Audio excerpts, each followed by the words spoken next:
ও এই রুম কত সুন্দর, এটা তো আমি পরিষ্কার করেছি। আমার তো মনে হচ্ছে তুমি পরিষ্কার থাকতে অনেক পছন্দ করো। আরে এমনটা কিছু না, তোমরা আসতেছো তাই তো এত সুন্দর করে রেখেছি। আরে তোমাকে অনেক ধন্যবাদ। তোমাদের বোতল আমার কাছে দাও। হ্যাঁ যাও, একটু ঠান্ডা পানি নিয়ে এসো। আসলে আমরা অনেক সুন্দর একটা রুমমেট পেয়েছি। আরে এত জিনিস কিভাবে আনলে? এই নাও তোমার ঠান্ডা পানি, আর এটা তোমার রেজিস্ট্রেশন ফর্ম, আর এটা তোমার কুরিয়ার। থ্যাংক ইউ, তুমি অনেক ভালো।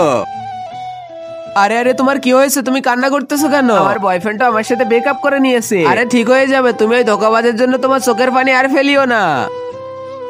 কি হয়েছে এখানে? সব ঠিক আছে তো? আমার তো ব্রেকআপ হয়ে গিয়েছে, কিন্তু মুস্কান আমাকে আবার ঠিক করে ফেলেছে। আমি বাইরে যাচ্ছি, তোমাদের কিছু আনতে হবে। আমার জন্য চিকেন এনো আর আমার জন্য স্যান্ডউইচ। ঠিক আছে, আমি সব আনবো। ওর মতো পাগলকে তুমি ব্যবহার করলে না। ও পাগল না, ও তো অনেক চালাক। ও যদি চালাকি হতো তাহলে আমাদের কাজ সব ওইতি করে দিত না। নিজের কাজ নিজে করতে পারে না। দেখো তুমি একটা কাজ করে দাওনি, তাই কি করতেছো ওখানে? আমি ওর জন্য কি করিনি, আর এখন তো আমার অ্যাসাইনমেন্টটাই ও কমপ্লিট করে দিচ্ছে না। তুমি চিন্তা করো না, আমরা সবাই মিলে তোমার অ্যাসাইনমেন্ট কমপ্লিট করে দিব। তার আগে মহান আল্লাহকে তুমি ভালোবাসলে লাইক এন্ড সাবস্ক্রাইব করে দাও, আর পার্ট 2 দেখতে চাইলে অবশ্যই কমেন্টে পার্ট 2 লিখো।